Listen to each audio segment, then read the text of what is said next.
Hey, what is going on, guys? Today I am sharing with you the rFactor 2 Q2 2022 DLC, as well as I'll be going through the patch notes as well. This is a big update to RF2, and it is definitely one that you're not going to want to miss if you're an rFactor 2 fan. So let's start out with the DLC and the content. This update adds Donington Park, Brands Hatch, two BTCC cars, the Toyota Corolla and the Infiniti G50, as well as Laguna Seca, preferably as like a follow-up to the Dallara IR18, the Indy cars from the Q1 update. You can pick and choose what DLC you want. They're all sold separately, but if you want to just get the whole pack, it's called the all-in pack. It's going to run you $33, which is a lot of money, but this content is definitely the best rFactor 2 has put out. Very high quality PBR shading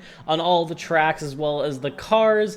The BTCC cars are so fun to drive, in my opinion. I've actually really been a sucker recently for front-wheel drive touring cars, so if that's your thing, then I highly recommend you give it a shot. And if you haven't experienced TCR cars or BTCC cars before, then this is a great place to try because they feel amazing. Now, while all of the new content, and I will be going more in depth into the content in a little bit, is paid, there is a lot of free updates as well. No new content, but some very nice welcome features. So the first one is wet weather has had a big update. There's now going to be more realistic drying, especially drying racing lines, as well as the track can now start wet. So previously you had to start the session, it would start out bone dry, and if you wanted to get like some actual puddles on the ground, you'd have to wait like 10 minutes or something, just to get some nice reflections and things like that, if that's what you're going for. So now you can just start the track wet. AI will behave more realistically in the wet weather as well, both in racing, tire choice, and strategy. We also have new particle effects and sparks. I have to say the sparks look absolutely amazing in this new update. They really rain down in the Orca, especially when you're really slammed low to the floor. If you're on any tracks that have a lot of elevation change, it's going to look very, very beautiful. With particles as well, that's mainly rain, spray, and mist being kicked up, and just overall the resolutions, the shape of them, all of it has just had a massive increase. So there's also now downshift protection. This is like a very easy, simple thing to add. Just if the RPMs are too high for a car, don't let you shift down.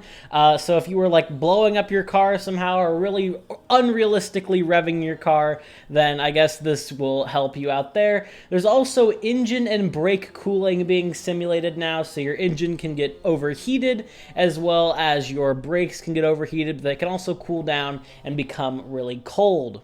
So for some smaller updates, they have updated the safety car. It's still a C6 Corvette, which is a little interesting, but whatever, I guess we're rolling with it. They've added a new virtual driving line, so if Forza-esque, Assetto Corsa has one too. I think iRacing even does. So if you want a driving line for some reason, I guess you can have that. There's been some loading improvements as well, so it's not too big in my opinion, but you might notice that maybe some of your bigger sessions are loading up a little bit faster. Always welcome for RF2. It's definitely gotten a lot faster than it used to be, but I guess it still has some work to do. They've updated how tire grip works in rubbered areas as well as wet surfaces, so just some more realistic stuff with the tire model. Another big thing is they corrected the sky color. That was actually a problem. It removed the cyan effect. If you played rFactor 2, it always kind of looked a little too blue, but now I think it looks a lot better. And they've also just adjusted colors as well in lighting. I think it looks a lot more realistic. Overall, a nice little improvement. If you want to go through all the patch notes, you can go to Studio 397's website, but I listed off the big heavy hitters that you'll probably notice when you hop into the sim. But now, let's talk about the content. The BTCC cars, as I mentioned, are absolutely amazing to drive. They have that signature front-wheel drive understeer. I cannot explain it into words. It's just something where if you've driven them before, you know what I'm talking about, and if you don't, then you don't know. But basically, it's a lot of fun. I love it. I think it's a really fun effect, and if you haven't tried it out before, again, now is a great time to do so.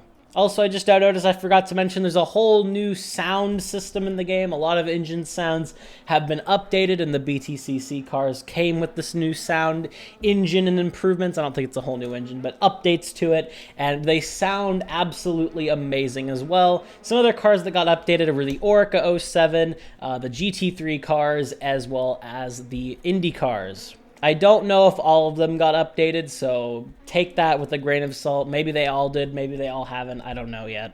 As for the tracks, we have Donington Park, Brands Hatch, and Laguna Seca. They're all laser scanned, have PBR shading. They look amazing. It's really nice to have a proper Brands Hatch and Donington in the game. I don't think there was a Brands Hatch mod. If there was, I don't know about it. But I did know there was a Donington Park mod. And yeah, the Studio 397 one's a lot better. The PBR shading is definitely helping out. I wish they could make something in the back end where every single mod can have it as well. But for now, I guess we're just going to have to live with it. Laguna Seca I'm kind of talking about on its own because it doesn't really fit the theme. I think they just kind of added this in because I wanted to bolster the content a little bit more, but it is a great track. Laguna Seca, you know what to expect with the corkscrew. If you're trying to run IMSA races, it'll be really nice with the Cadillac DPI, Orca 07, and all of the GT3s, as well as, of course, IndyCar is amazing around there as well. If you haven't hopped into rFactor 2 in a while, even if you don't pick up the DLC, there's a ton of improvements that I highly recommend you check out. If you haven't played the game in like years, then it's definitely going to be a lot better, let me tell you. But if you do have the spare change, even if you just picked up like the Corolla or the Infiniti and maybe Brands Hatch or Donington, whichever one you prefer, I think you'll have a ton of fun with it. But if you do have the $33 to spend, the whole Q2 pack is absolutely amazing.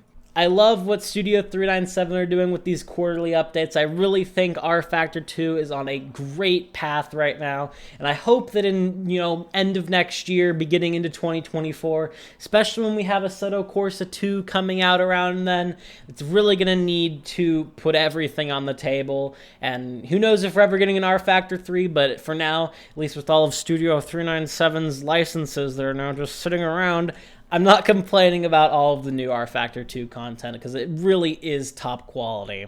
But yeah, that's all I have for you guys today. If you did enjoy and you found this helpful, informative, or you just wanted to be entertained with some rFactor 2 stuff, then I hope it succeeded in that. Leave a like and a sub if you did enjoy, and I'll see you all in the next one. Have a good one, guys.